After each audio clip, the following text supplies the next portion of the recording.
आज दिल्ली के इस इमाम हाउस में जहां हम मौजूद हैं, एक बहुत बड़ी तकरीर हुई और एक ऐलान किया गया, एक बेहद ख़ास ऐलान किया गया जिसके बारे में हम आपको बता रहे हैं।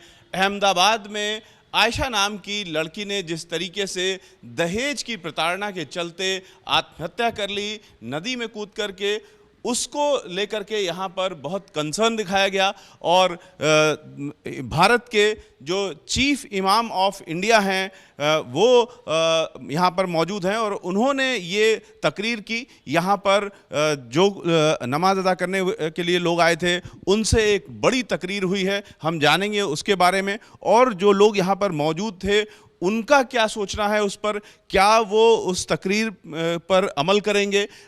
देश के जितने इमाम हैं, काजी हैं, मुफ्ती हैं, उन सब को एक निर्देश गया है।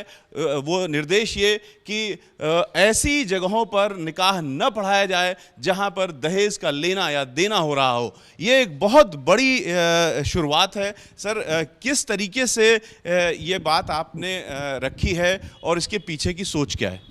दरअसल इसके पीछे की सोच, मस्जिदें जो होती हैं, आज हर मस्जिदों से जुमे का जो दिन होता है वो बड़ा इम्पॉर्टेंट दिन होता है। तमाम सारा समाज, जो लोग मुस्लिम समाज होता है वो मस्जिदों में होता है। तो हमारे यहाँ तीन चीज़ें बहुत इम्पॉर्टेंट होती हैं। एक तो कुरान का बयान करना, हदीस का बयान करना और करंट अफेयर्स पर बोलना। तो मौजूदा हालात पर आज का जो हमारा टॉपिक था वो यही था कि जिस तरह से जो समाज के अंदर दहेज की जो मामला सामने आया है, ख़ास तौर पे आयशा को लेकर, और उस लिए से तो हमने हमेशा से इसकी मुखालफत करी है, लेकिन फिर भी अब चूँकि ये पूरा वायरल हुआ है वीडियो, उसके मद्देनज़र आज हिंदुस्तान के तमाम मस्जिदों से इस बात का ऐलान कर दिया गया है कि दहेज जो है एक लानत है, इससे हमें, इस बुराई से हमें बचना है, खुद भी लेना नहीं है, दूध देना भी नहीं है। तो मुझे लगता है कि आज इस बात का पैगाम पूरे भारत के अंदर, खाली मुसलमानों के लिए नहीं, तमाम हर भारतीय के लिए एक आज का बड़ा पैगाम होगा। ये माशरा साफ़ सुथरा बनेगा, ये दहेज की लानत किसी के लिए भी। क्या ख़ास बातें आपने हिंदुस्तान भर के काजियों, मुफ्तियों और मौलानाओं से कही है? क्या निर्देश दिया है? आज का ख़ास ऐलान इसी बात को ले था कि हमें आगे से कोई दूसरी आयशा ना हो। दूसरा हमारा ये था कि ये जो वीडियो वायरल हो रही है, ये एक बुराई हुई है, इस बुराई को रोकना चाहिए, इससे ये बुराई को आगे बढ़ाना नहीं चाहिए, कहीं दूसरा कोई और आयशा ना बन जाए, कोई दूसरा इसका असर ना ले ले, इस बात की फ़िक्र थी। तीसरा ये था कि हम दहेज, आज अहद लिया गया कि ना दहेज लेंगे ना दहेज देंगे, आज इसका ऐलान हुआ। चौथी बात, जो सबसे इम्पॉर्टेंट बात थी, वो ये थी कि तमाम हिंदुस्तान के काजी, तमाम इमाम, तमाम मुफ्ती, आज तमाम पूरा बाइकाट करेंगे वो लोग। अगर जहाँ कोई शादियों का दहेज का लेना देना होगा या कोई बहुत महंगी या दिखावे की जो शादियाँ होंगी, वहाँ इमाम, काजी, मुफ्ती निकाह नहीं पढ़ाएंगे। आज उसका भी ऐलान हो चुका है। ये बहुत बड़ा ऐलान है और इसका असर बहुत बड़े पैमाने पर देखने को मिल सकता है। यहाँ पर जो लोग बैठे हुए हैं नमाज अता करने के बाद, यहाँ पर हम लोग मौजूद हैं, उनसे भी हम बात करेंगे कि किस तरह से आप लोग इस पूरी तकरीर को लेते हैं। हम यही कहना चाहेंगे पूरे अपने हिंदुस्तान भाइयों को कि ये ना दहेज किसी से लिया जाए ना दिया जाए, क्योंकि हर आदमी की अपनी अपनी मजबूरी होती है। किसी के घर में कोई है कमाने वाला नहीं है, इसी तरीके से बच्चियां किसी मजबूरी से नहीं शादी हो पा रही है, तो उम्रें बढ़ती जा रही है उनकी दिन पे दिन। तो अल्लाह ताला से भैया मैं ये सबसे यही दुआ करूँगा, ना तो दहेज लिया जाए ना दहेज दिया जाए। एक बड़ा यहाँ पर जो ऐलान हुआ है उसको लेकर के हम लोगों से बात कर रहे हैं और राय जान रहे हैं कि जो तकरीर हुई है उसका असर क्या है, क्या उसको आगे भी देखा जाएगा कि उस पर अमल हो रहा है कि नहीं। आप बताइए कि जो आज तकरीर हुई, कहा गया कि ऐसी शादियों में निकाह नहीं पढ़ाएंगे मौलाना, काजी, मुफ्ती जिसमें दहेज लेना या देना हो, तो क्या आप लोग इस पर नज़र भी रखेंगे? आगे जो शादियों में जाएंगे तो आप देखेंगे कि आपको पता लगेगा कि दहेज लिया जा रहा है, तो आप इस पर ध्यान देंगे कि निकाह पढ़ाया गया, किसने पढ़ाया, और इसकी शिकायत करेंगे आप? जी बिल्कुल, जैसा कि इमाम साहब ने कहा कि हमारे इस्लाम में दहेज लेना और देना दोनों हराम है ना। इसकी जो वकालत है शुरू से उलमा किराम करते हुए आ रहे हैं और आगे भी इसके लिए करेंगे। लेकिन फ़िलहाल जो ये घटना हुई है ये बहुत दर्दनाक घटना है हम सब लोगों के लिए, पूरे हिंदुस्तान के लिए और हमारे समाज के लिए बहुत दर्दनाक घटना है।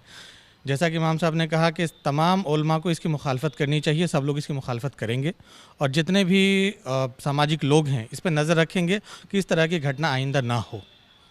सरकार बहुत सारे फतवे जारी करती है, बहुत सारे निर्देश जारी करती है, नियम कानून बनता है, लेकिन उस पर अमल नहीं होता। उसी तरीके से धार्मिक गुरु बहुत सारे निर्देश देते हैं, उस पर अमल होता है कि नहीं होता है, ये सबसे बड़ी बात होती है। तो एक बड़े धार्मिक गुरु ने आपके आज ऐलान किया है, तो यहाँ पर जो बातें कही गई, तकरीर कही गई, क्या आप लोग उसको देखेंगे कि कहीं दहेज लिया जा रहा है, दिया जा रहा है, तो वहाँ पर निकाह पढ़ाया गया, नहीं पढ़ाया गया, इस बात को आप लोग सुनिश्चित करेंगे? जो हमारे भारत के चीफ इमाम डॉक्टर इमाम उमर इलियासी, जिनका पूरा जीवन अल्लाह की इबादत में और अल्लाह ताला के काम और अल्लाह की मर्ज़ी से ही काम करते हैं, इनका ये जो अपनी ज़बान से कौल देना है, इनका ये मतलब नहीं है कि मैं अपने इल्म से या मैं हिंदुस्तान का, भारत का चीफ इमाम हूँ तो मैं उनको एडवाइस दूँ, बल्कि इन्होंने वो बात कही है जो हमारे कुरान में, जो हमारे हदीस में, जो इस्लाम के पैगंबर हज़रत मोहम्मद रसूलुल्लाह सल्लल्लाहु अलैहि वसल्लम इन्होंने ज़िंदगी में जीने का सही शऊर और तरीका इन्होंने बताया है। इन्होंने अपनी बात को रखा है।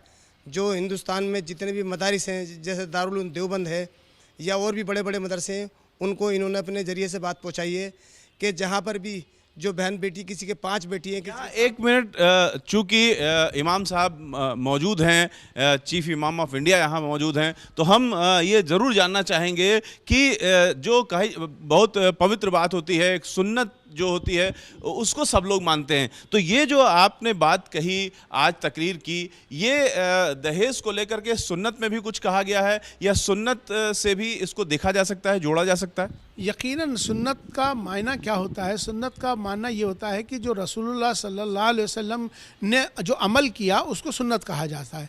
तो रसूलुल्लाह सल्लल्लाहु अलैहि वसल्लम, पीस बी अपॉन हिम, उन्होंने तो ना दहेज लेने की बात कही, ना कभी देने की बात की। आपकी एक बेटी थी, बेटी के साथ उन्होंने जिस तरह का व्यवहार किया, जिस तरह से उन्होंने अपनी बच्ची की शादी की हज़रत अली से, तो ये हमारे लिए मॉडल हैं। रसूलुल्लाह सल्लल्लाहु अलैहि वसल्लम हमारे जीवन में मॉडल हैं, उनके लिए सुन्नत को कहा जाता है। हदीस उसी से जुड़ती है, जो रसूलुल्लाह सल्लल्लाहु अलैहि वसल्लम का जीवन होता है उसी को हदीस और सुन्नत कहा जाता है। तो जो सामान्य लोग हैं, इस वीडियो को देख रहे हैं, इस रिपोर्ट को देख रहे हैं, वो ये जानना चाहेंगे कि क्या दहेज न लेना, दहेज न देना, ये बात सुन्नत है? बिल्कुल, ये सुन्नत तरीका ही नहीं है। दहेज का देना, दहेज का लेना, ये सुन्नत ही नहीं है। तो मुसलमान आज सबसे बड़े अफसोस की बात तो यही हो रही है, जिसकी वजह से आज ये हमें आज ऐलान करना पड़ा कि हम रसूलुल्लाह सल्लल्लाहु अलैहि वसल्लम को तो मानते हैं मगर उनकी नहीं मानते। आज कुरान को मानते हैं, कुरान की नहीं मानते। यही आज तमाम और धर्मों के साथ भी हो रहा है।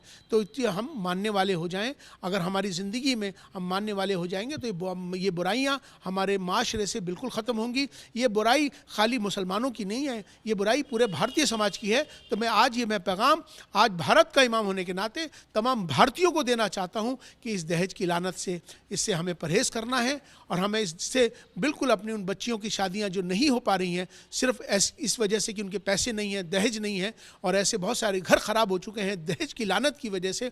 तो आज से तमाम भारत इस बात का अहद करे कि हमें दहेज की लानत को भारत से ख़त्म करना है।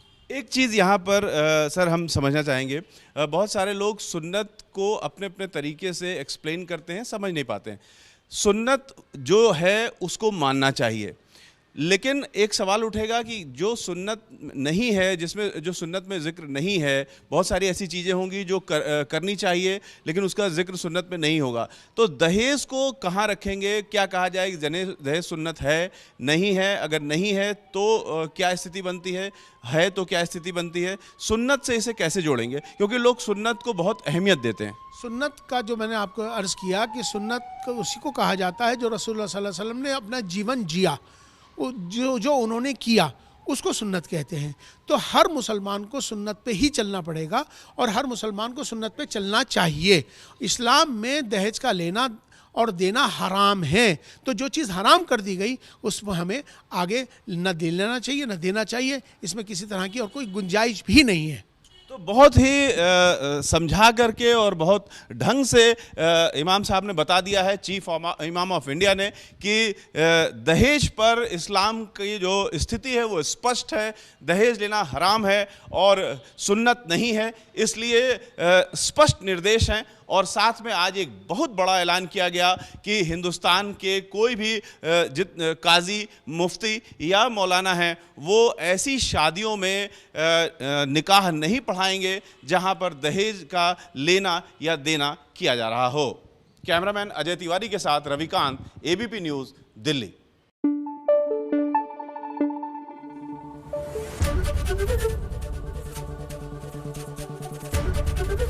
एबीपी न्यूज़ आपको रखे आगे।